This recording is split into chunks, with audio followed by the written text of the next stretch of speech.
We've got great drone shots now of the SVRA International GT paddock at Michelin Raceway Road, Atlanta. And I'm going to go through the starting grid. Starting in first place, winning overall in the last race in his Ferrari 458 Challenge car is Andy Pilgrim. Shannon Herford in a GT4R Porsche GT3 Cup in second. Mark Sandridge and Joe Vardy. Corey Friedman, Reg Williams, Juan Gonzalez of Mission Foods with Butch Leitzinger is starting sixth. Benoit Bergeron in the other Ferrari Challenge car is seventh. Geronimo Guzman, who has one of our onboards, as does Benoit Bergeron. They're going to have our onboards for this race. David Tuati, GT 3.8 Porsche GT3 Cup car in number 9. Chris Ruppel rounds out our 10th. Scott Plunkett, Brian Hicks, Ben Johnston, Danny Lowry, James Hammond, Bill Riddell is 16th. Michael Chiramonte, Bob Wyson, Ted Giovannis, and Hugh Plum is 19th. Paul Mortimer, Mark Mathis 21st, Carlos Dominguez, Michael Williams, Danny Marshall, Jack Gilsdorf, Michael Martin, Pat Heptig at 27th, Rafael Asunkoa. I'm sure I'm wrong, Rafael, I'm sorry, but I'll learn your name. In a Cayman, Nicholas Pank in a GT 3.6. Nicholas Groombridge in a GT 3.8 Porsche GT3 Cup car. There we go, in car of Benoit Bergeron. So you can see our beautiful flags flowing. It's a nice day at Michelin Raceway Road, Atlanta right now. It's a little bit hot, but we're going to take that over the rain anytime. We've got 1 minute on the grid. Hearing from Race Control, ironically named RC. They're going to roll out the pace car. William Wax, last year's champion in the Cayman Series, the Stuttgart Cup, 2 years in a row. Andrew Uzarowski in a GT 3.8. Albert Lukasik.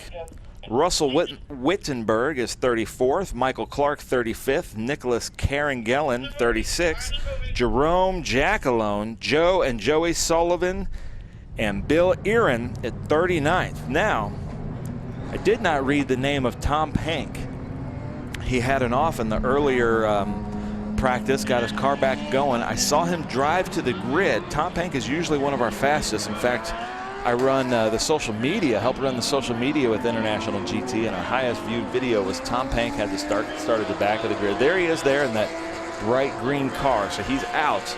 Looks like he's going to be starting around 9th or 10th. But he worked his way through the entire field at Sebring, and that video has been our most viewed video. So if you want to go to internationalgt.net, go to our Facebook page and watch that video. Very entertaining. So these are Ferrari Challenge cars in the Maranello Cup. We've got some Ferrari GT3, GT4 cars. Then we've got just a bunch of Porsche GT3 Cup cars. And then in the Stuttgart Cup is the Caymans in the Cayman Series. That car that you're looking at in the Brumos finished livery, that is Mark Sandridge and Joe Vardy. Joe Vardy used to work for Brumos, and he's kind of the co-driver and team captain of the team, so Mark Sandridge made that tribute. And then this is inside that yellow Ferrari of Benoit Bergeron. Just look at the dash. Look at all the information that this is giving you. It's showing you the steering input. You've got the tachometer, the speedometer, then you've got the G-forces load there in that looks like crosshairs from a bullseye. So we're getting some unbelievable images here from Road Atlanta, Michelin Raceway Road Atlanta. That's our camera at turn 6 from Greenlight. Greenlight is bringing us our great production. Want to say hi to all the crew that's actually switching this and editing from the Isle of Man. So I have no idea what time it is there, but I think they're up late or super early as we're watching this. And this is Geronimo Guzman's in-car. He's with TLM and David Tuati right behind our other car, Benoit Bergeron, that has in-car. What I like about this view is you can see his hands bottom left. You can see that he's paddle shifting. You can see he's trying to be in a relaxed stance, checking his brakes, just working through everything, trying to put some heat into the tires because we do only have one lap under pace. So they're going back and forth trying to put heat into these Pirelli P0 tires.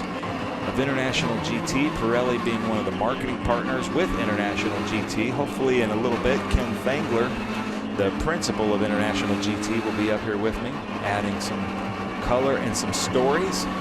Mission Foods and Juan Gonzalez is another marketing partner and sponsor of International GT, as he is Speed Tour. You'll see those Mission signs there at the bottom of the left.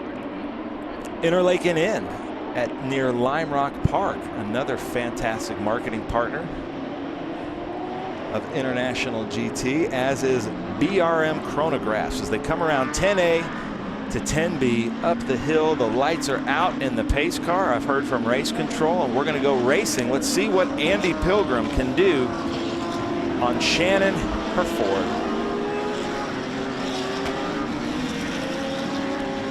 Andy's keeping it real slow.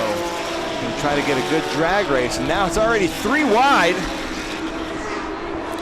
Andy Pilgrim takes the lead, but Corey Friedman right beside his teammate of Shannon. Andy Pilgrim takes it. It looks like Corey Friedman takes it, and followed by Mark Sanders, Benoit Bergeron. Tom Pank has picked up a couple of spots too. Watch for Tom Pank in that bright green. And then somebody ducks right in front of Benoit Bergeron in that yellow Ferrari as they come down the S's. Oh, that's David Tuati with Benoit Bergeron in that yellow Ferrari fighting down the S's. This is such a key point in this racetrack. You can really get good passes. As we ride on board with Geronimo Guzman, I'm going to be quiet and let you hear these beautiful sounds.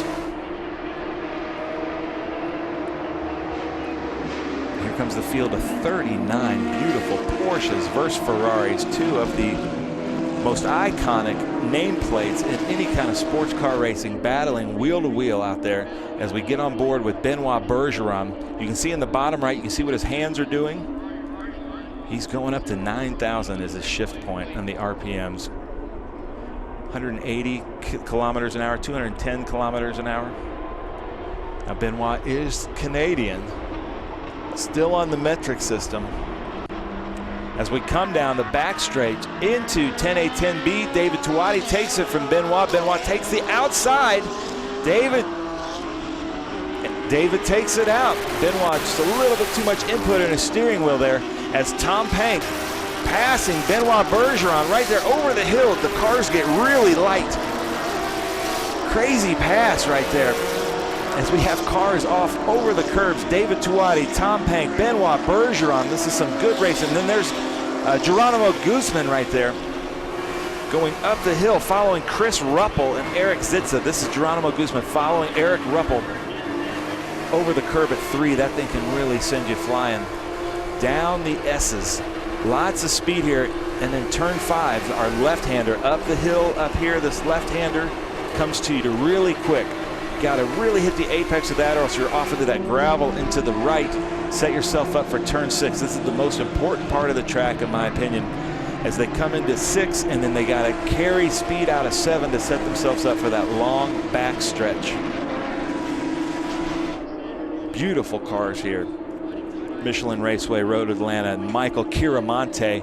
We've got Jonathan Green joining us. Jonathan, another fantastic International GT race at Michelin Raceway Road Atlanta. These guys are showing us how it's done this weekend. You know, I was just coming over the bridges that went to the start, and I couldn't believe the size of the field. I've never seen such a huge field of Porsches in one place. It's unbelievable, and I'm so proud of Ken Fangler and Julie Bentley. They have really put together an unbelievable program, and it's basically it's almost like Ken built a race program around the fun, and it's become really good competition. So these guys have so much fun in the paddock. The camaraderie is unbelievable, and it's some of the best racing of the weekends. Yeah, and I can see Ken coming up the hill to come and join us and get amongst it. Short race, they don't get a lot of time. Talk about a sprint race. If you're going to do it, you got to do it soon. Yeah. But they also race in an hour-and-a-half enduro with us that will have a lot of driver changes. So a lot of times you heard me name off 2 drivers. So those are the drivers with them. But this is Geronimo Guzman in his Porsche following Benoit Bergeron. Look at these onboards. Unbelievable. You see Benoit get a little bit light. And the cool thing about this is the Ferraris have the advantages at some points, and then the Porsches have the advantage. The Porsche should be able to out-handle and out-brake him here. But now the Ferrari, Benoit, has to really set up here at turn 7. Hard on the brakes, now hard on the gas to try to pull a gap on Geronimo, but Geronimo got a better line through there and able to carry more speed. Really good to see the onboard like that. You really get a chance to see how they get it at the exit of 7, and that's how it's done, folks. In-car to in-car. That's some great switching right there by Greenlight at Isle of Man. Thank you very much. Really good. Really cool images. Benoit, you can see now Guzman is hard on the brakes. Bergeron may have outbraked him just a little bit. And you can see the input into the steering wheel there. Some unbelievable graphics. Good stuff. Coming down that hill, it's frightening, isn't it, how fast it is at the bottom of this hill, past our commentary position. It doesn't look as fast when you look from the outside. It's when you're on board that you really get a feel for it. And that's Geronimo up there right against his teammate and team principal, David Tuati. We're so excited. They joined us at Daytona to finish out the 2020 season, and here they are, Ken. It looks like they're going to try to do a whole season with you. Time for some Special K. Here's Ken. Here we are, back again, and this is a continuation, it looks like, of where we started this morning. So great racing all around the racetrack, and you know, a great field of cars. And so thankful to have these drivers and teams here, and this fantastic coverage that you know, you guys have provided here. And the in-car stuff doesn't get any better than that. There he is. Overtakes his team principal, David Tuati. Geronimo Guzman right there. And Ken, you've just got to be pinching yourself. You know, we've been working together and helping each other out now for a couple of years, back when the Stuttgart Cup was 6 cars. And now here you are, 41 cars strong, great field, and potentially the best racing of the weekend. Well, we appreciate that, and as I said, the opportunity. We're at the best racetracks, and as I said earlier, at the right times of the year. And you know, it's kind of the time to be discovered, you know. And you know, last year, even last year was a record year for us. I think people were looking for something to do, and you know, these guys have lots of choices in life of what other options and opportunities, and there wasn't much they could do, but they could go racing with International GT, and they came out, and here they are. Yeah, so Shannon here in this number, the car in 3rd place. I noticed when he got out of his car at the last winner's podium that he's a member of the Drivers Club here at Road Atlanta, so which means he probably has a lot of time here and a lot of experience at Road Atlanta. Is that going to pay off for him here in this race? Yeah, but you know, we have the guys who just know this place very well, and then there are the guys that are just intimidated and say, what did I get myself into when I got here? This, you know, this roller coaster of a track. I was saying yesterday to someone, all the years I did this a long time ago, I never had a good race here. You know, I love the racetrack. It was such a challenge, but it was mechanical, it was this, it was that. I just never could put things together to come away with a weekend that I felt satisfied that it was a fantastic race. But it doesn't mean people don't keep trying. It's just a fantastic place. Well, we talked about that in the earlier groups, that I've never met anybody that says they've got Road Atlanta figured out. Have you ever met anybody that says, oh, I got this one on lock? No. The good thing about me is I'm so much older than everyone here, is that I talk about the good old days in the dip, and they look at me like, was that crab or pimento? And I said, no, it's that downhill section that used to be, you know, draw just a straight line to bridge. that bridge from here. Yeah. And that would be the old course, but they made 10A, 10B, and I think it's increased it's probably brought down some of the big accidents, but I think it's made more passing zones too. Yeah, definitely. It's at that technical spot. It was just heroics before, because you were flat out going on a gradual downhill slope, and then you just went, just when you thought you couldn't go any faster, you hit the hyperspace button and you hit the dip, and the G-forces back up, and you prayed and hoped nobody was up under the bridge as you went under on faith to aim it up and go under the bridge and down the hill. So it's become a good passing zone and a more technical area, and honestly, you know, probably one of the better viewing areas, and that's why they have all that grandstand area in that area. Oh, it's unbelievable. And now we ride on board with last year's Maranello Cup champion, 2 years in a row, Benoit Bergeron from Canada. He's having a great time, but even from Sebring, I said something to him yesterday, he's lost a lot of weight, so that should add a little bit of speed to his Ferrari. Looking good, Benoit. No comment, huh, Ken? Yeah, it's in that. Hey, when it comes to weight loss, I'm out. You know, I guess I said training. I'm past that point in my life. So what is it? You know, you're racing the Maranello Cup, the Mission Foods GT3 Trophy Cup, but they're still racing each other. Where does the Ferrari have the advantage at Road Atlanta, and where does the Porsche? I think, you know, the 458 has been certainly the weapon of choice in the Ferrari mode for a long time. But it's, you know, these days, a 458 is an older car, and you know, Porsche, you know, the Rs and the 4-liter cars, Porsche has continued to develop. Not that Ferrari hasn't. The 488 is certainly the top tier of the Ferrari at this point. And we don't have any or many of those that run with us. The guys are still running 4x. So until we see a 488 show up, you know, the 4R cars are going to have a slight advantage, unless you're Andy Pilgrim in a GT3 458. Then all bets are off. Yeah, it's quite an honor to have Andy Pilgrim here with us at Michelin Raceway Road Atlanta. Andy Pilgrim leads the field, but really the battle is right here from second to fifth. Corey Friedman, Shannon Herford, I hope I'm saying his name right, Reg Williams, and then Mark Sanders, Joe Vardy, and then Tom Pank. Tom Pank wasn't in the last race. What happened, and where did you start him at the grid? Yeah, well, it wasn't where he wanted to. Okay, that's what I'll say. It's never far enough up, you know, for Tom. But you know, he's had a heck of a weekend, bouncing back, trying to find a car that doesn't have broken parts, or you know, the Ultra Performance crew has really been scrambling to get Tom on track. And he landed here in the 4R car. He didn't have a qualifying time from race 1, which is how they were gridded for this particular race. So I gave him within an earshot of his competitors. So I said I wasn't going to take the race totally away from him, but he's going to have to earn it, and he's done that. He's up with his 4R competitors, and so he's having a good race. So there he goes. Reg Williams and Mark Sandridge there. Mark Sandridge in that Brumos tribute car after his teammate Joe Vardy, who worked for Brumos. But man, this is quite a battle right here. Who are you giving it to right now if you were on DraftKings with this race? Yeah, that one right there is a toss-up, you know. And Joe drove that Brumos car.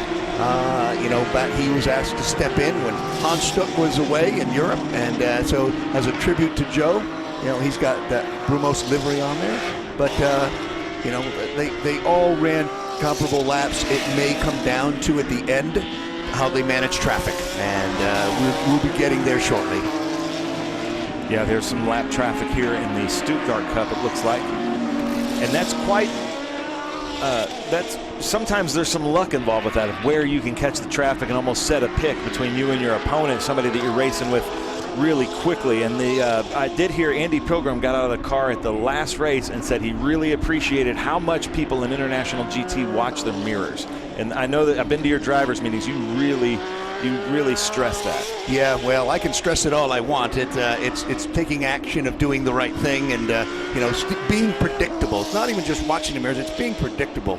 And you know, that means staying online and holding the course, so to speak, and don't be over courteous. You know, I mean, you know, we see that often again.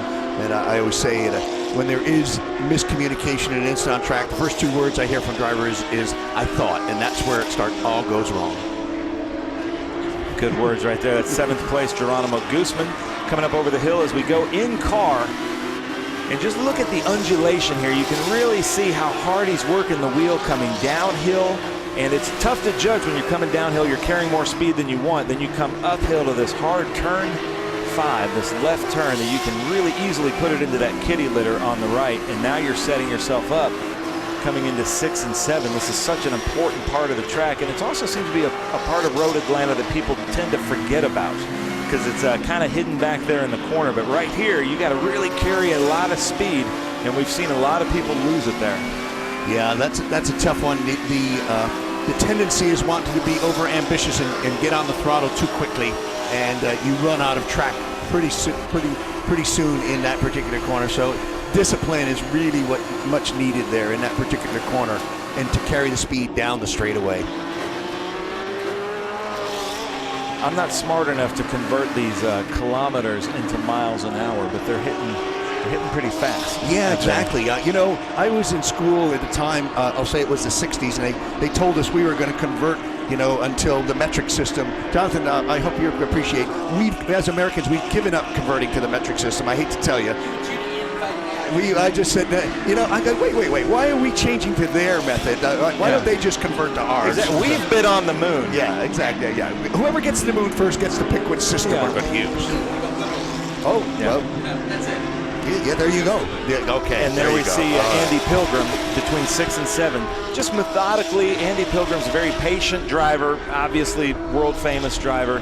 He knows how to race in these mixed classes, and he's not going to do anything to put his car at risk. He's He's got quite a big lead out there in his red Ferrari, so he's just trying to bring it home. Yeah, he's running, you know, his fastest lap's a second quicker than Corey Friedman and Shannon, you know, a second behind him. But as Andy said, he said, you know, on any given day in any one race, you know, this could change up pretty dramatically. So he's, you know, he's got to do the job, and he's certainly very capable, obviously, with the championships and races he's won, and a great gentleman, and he's just putting in his laps and doing his thing. So you can see Corey Friedman right there in the orange car ducking in. There's Mark Sandridge coming up, and then there's Shannon. How do I say Shannon's last name? Herford. Yeah, up there in that's that the way I'd say car. it. Yeah. Going up there on the hill. Yeah. Great shot there over the crest Sounds like of the a hill. great Irish name to me, doesn't it? Yes. Shannon Herford. So explain the difference. You can see his car is so much wider than these other Porsches coming through here. Well, one of the things, you know, we did this race, and you see on the windshield, we put the classes, and they're different colors, a bit hard to see at speed, but, you know, we put the classes on there really for the competitors to know who am I racing with. So we've got 3.6 liter GT cars, which would be the Mission Foods cars. And there it is, Mark Sandridge and Shannon Herford into the wall at 6. I don't know. Didn't. And there's the microphone right there collecting the audio. Good stuff, but man, that is unfortunate. I just saw Mark coming down the inside there. I don't know what was going on there, but I saw he ended up in the grass, and I don't know why. That's unfortunate. Beautiful cars, and Mark's had some bad luck here lately. He had some bad luck at Daytona at your season finale, and here we are 2 races into this season as we take the checkered flag. I think that was a call from race control, smart call. Andy Pilgrim, you might have to do some things at race control now, Ken. Yeah, it looks like my job just got busier, and as I said, unfortunate. As I said, I don't quite see how that transpired, other than I saw Mark way on the inside and 2 wheels in the grass, and I don't know. It was certainly busy going down there into one, and you know, as I said, I will hear the stories, no doubt. Now, if you're watching this for the first time with International GT, that is rare. We don't have a lot of metal-to-metal. That's very frowned upon. Ken, I've been to your drivers' meetings. You really get onto them in a good way about that. So Ken's going to have some words with the drivers. That is not what we want to see. This isn't other forms of racing. We do not like the metal-to-metal. Here's a replay.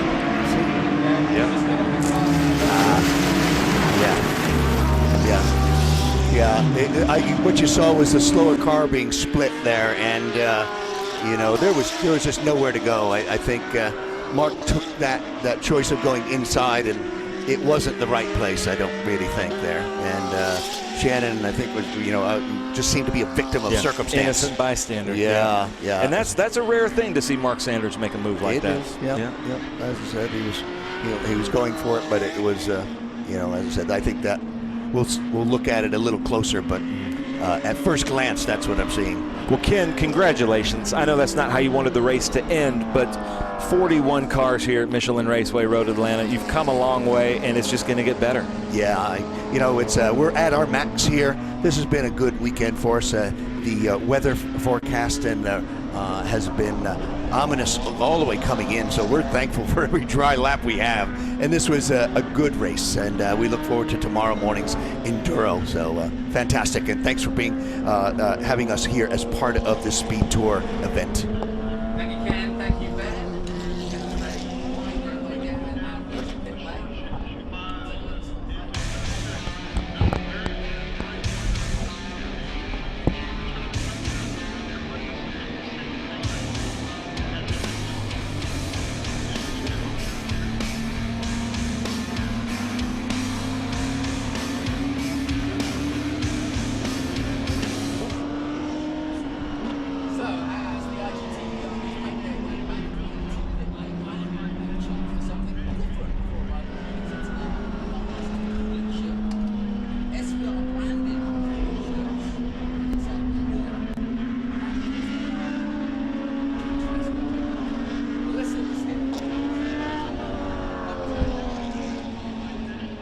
So then, here comes Melissa with our fast cooling shirt. Should we say fast cool shirt or fast cooling shirt? Does it make any difference? Either way. Anyway, I'm going to do the honors. I'll take one out of here. And is it just one today? We're doing 5. Oh, now we're gonna let's make people happy. So the first one, I'm gonna get John Phippen to also pick one out too, because he's bored and needs to have another go. George Del Canto wins a cooling shirt. John Phippen, you're on the mic. Okay, John. On he goes. He's zipping away. Stir these up a little bit. Okay. Who have you got? And the second winner is Douglas Hagopian. There you go. Good job. Douglas Hagopian. Okay, and another fast cool shirt. We got 5 in all, and our winner is Alan Davison, number 3. Here's number 4 coming up. These are beautiful shirts. Yeah, Ted Giovannis. Beautiful. Ted Giovannis, and the last one. Drum roll, please, Mr. Phippen. And here we go. Boom. It is Skylar Cottrell. Beautiful. Thank you so much for doing that. No problem. So thank you for Melissa coming up, as she always does, to hand out these beautiful cooling shirts. And I'll tell you what, if you are a driver and you haven't got a new one, it's a nice little present to take home on the day. So we may have a little bit of a delay to the schedule as we look across the pit lane, and the sun's still shining here at Michelin Road Atlanta, and what a cracking GT race that was. Mr. Phippen, how did you enjoy that? Didn't see much of it, as I was on the podium. I was on the podium interviewing our winners from the that cracker of an F4 race that we just concluded. But it sounded good. I understand you had a little incident at the end that brought out the checkers a lap early. Yes, some kitty litter happened, and we'll talk more about that after the break. We'll take a short break here from Michelin Road Atlanta. Join us in a few moments' time.